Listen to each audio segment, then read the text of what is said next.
I think Pakistan is facing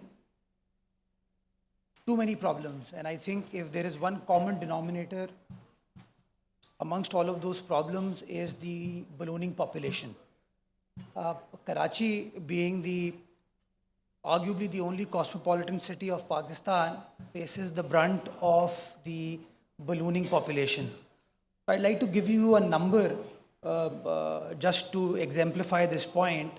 When Pakistan came into being, the first census took place in 1951, and the population of Karachi was 1 million. In 1995, Karachi's population increased to 8.5 million, and today, as per the census of 2023, we are a city of 20.3 million, which again is debated. A lot of people say that this is not perhaps the fair number of people that reside in Karachi. And I want to compare now Karachi with two other international cities like New York and London. New York in 1947 had a population of 74 lakh people. Karachi was 1 million in 51. New York was 7.4 million in 1947. In 1995, when Karachi was at 8.5 million, thereby increasing 8.5 times, New York stood at 7.5 million. And today, New York is at 8.5 million. London started off in 1947 with 82 lakh people. In 95, the population came down to 7 million people. And right now, it's a city of 9.8 million people. So perhaps, there will be no other example anywhere in the world where a city's population has increased 20 times over the last 70, 75 years. That shows that perhaps one aspect is that the state has not prioritized the issue of ballooning population. The second aspect is that perhaps the state has not developed alternate places for people to come and reside. So people from all over Pakistan, they come to Karachi, perhaps for better livelihood, for economic opportunities. It is a more accommodating city. But if Pakistan had developed more coastal cities, perhaps, if coastline is the important aspect here. If Karachi, let's say, if Pakistan had developed Gwadar 50 years ago, if Pakistan had developed a port at Vindar 20, 25 years ago, let's say another port was developed at Zulfikarabad in the province of Sindh, perhaps the population would not have focused purely on in Karachi. And unfortunately, that ever-rising population leads to all sorts of challenges, whether it's municipal challenge, whether it is infrastructure challenge, whether it's challenge of educational opportunities, health opportunities, facilities. So that leads to all the problems. So I'm glad that this aspect is now being discussed. And if we are discussing about it, we should now be focusing on the opportunities that can come out of it. And that one opportunity is that the world is going towards controlled population, and we already in Pakistan, we have 250 million people. Unfortunately, majority of those people are not skilled. They don't have the training as to how will they survive. Hence, they again drain out the resources of the state. So I think as a matter of policy, Pakistan should be focusing on developing more cities alternate to Karachi so that the population can be, moved to other cities as well. Other cities can be developed. Secondly, we should be focusing on the aspect of training those people, those individuals, so that they contribute to the urban infrastructure or the rural infrastructure of that particular city, which unfortunately in the past has not taken place. I hope that today we can focus on it and take things forward. Thank you. I think you've highlighted a couple of things that I wanted to speak about. The sense that I'm getting is that, do we feel that Karachi has now reached its capacity to hold the number of people that it, carries? As well as you mentioned about, probably Pakistan spending more money, time, investment on other cities. We often hear from Sindh perspective also, you often called Karachi, Hyderabad, and others. Our different districts and cities are not as popular or as developed as we see in other provinces. So looking at the the density of the population that comes to Karachi for its resources, as we were talking a while earlier as well, that it's a cheaper city, so that has its own merits and demerits. What do you think, should the migration to Karachi be slowed down a little bit? Has Karachi reached to its capacity? What should we be doing in that regard? About 15 years ago, the erstwhile city district government had conducted a survey about the number of people that come to Karachi. And the figure back in 2011 came to about 10,000 people who come to Karachi every day. And they come for a different number of reasons. And they don't particularly come from different districts of the province. They actually come from different districts of the entire country. So you have people from KP, Balochistan, Punjab, Azad Kashmir, Gilgit-Baltistan, who are coming to Karachi. And that leads to unplanned urban development that Arif Saab was highlighting during his interview. That because the state has not complemented the rising number of people coming into the city with affordable housing, that leads to unplanned growth of, different settlements. And that again aggravates the problems that we face. What was the first question that you asked? It was more about, it's conclusive. Should we be reducing or slowing down the migration, as well as do you feel Karachi has reached its capacity to? I think Karachi, I love this city. Karachi is an extremely stretchable city. And I tell you, when I visit Karachi, in terms of land mass, it's still humongous. I can say this with confidence that a number of Karachiites would not have visited the entire city. So in terms of land mass which is available, I think there is tremendous potential. But the development has to be planned. If we will have restrictions on land allotments, if we have restrictions on land allotments, if we are unable to provide affordable housing to the lowest segment of our society, people who can't afford, then this will lead to more unplanned growth in the city, and that unplanned growth leads to more problems for the infrastructure. So my point of view is, like Arif Saab was highlighting, that my political party, my government is in the process of building 2.1 million climate resilient homes.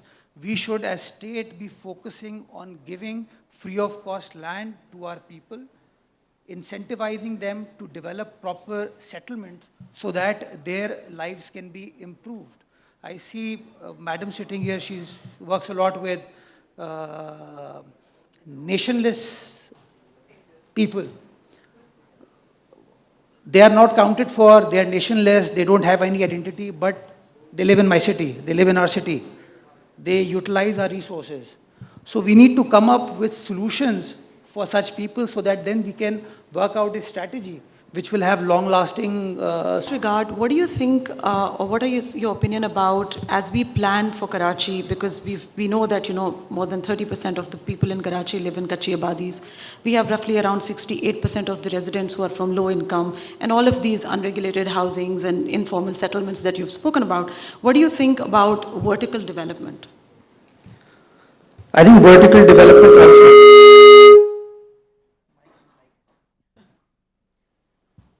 I think vertical development also has a cost. Karachi is not a new city, it's an old city. The infrastructure is old. The drainage, the sewage, the water lines are old. So if we start developing the city center vertically, I think it will aggravate problems unless we're able to completely redo the internal infrastructure. However, as I said, there is plenty of land mass available where such vertical developments can be planned, can be worked out. We've seen examples in Mumbai. We've seen examples. I visited Jakarta where they've actually transformed a Kachi Abadi into a total vertical development, incentivizing the local population. And this is a very interesting example that I'd like to quote. I asked the governor of Jakarta as to how they managed to convince people. They said the people were living in a informal settlement where the room was about 50 meters only. And the entire family used to reside in that 50-meter room. They had communal washrooms and communal kitchens over there. So they came up with the idea of merging that entire land, taking it vertical, and incentivize the people that instead of you living in poverty, we'll give you a proper accommodation of about 100 meters, which was one big room, one separate washroom, one separate kitchen for the respective family that was living over there, and they gave ownership rights of that unit to that particular family. So I think the informal settlements have to be, transformed in this manner, and we have plenty of examples now in the world. But for that, we will have to come up with out-of-the-box solutions. The conventional way of approaching these things would lead us to financing issues, would lead us to legal issues.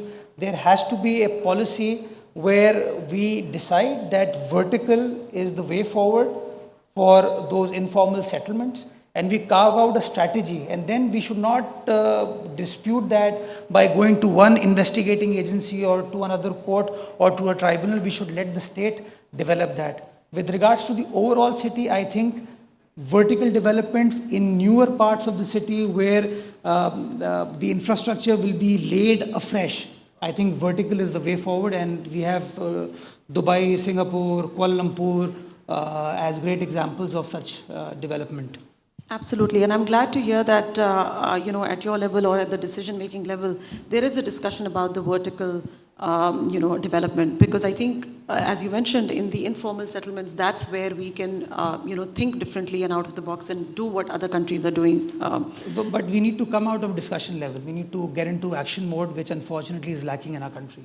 And what can we do to enhance that? I think there needs to be more coherence and cohesiveness in our minds to come up with solutions. We need to start trusting people.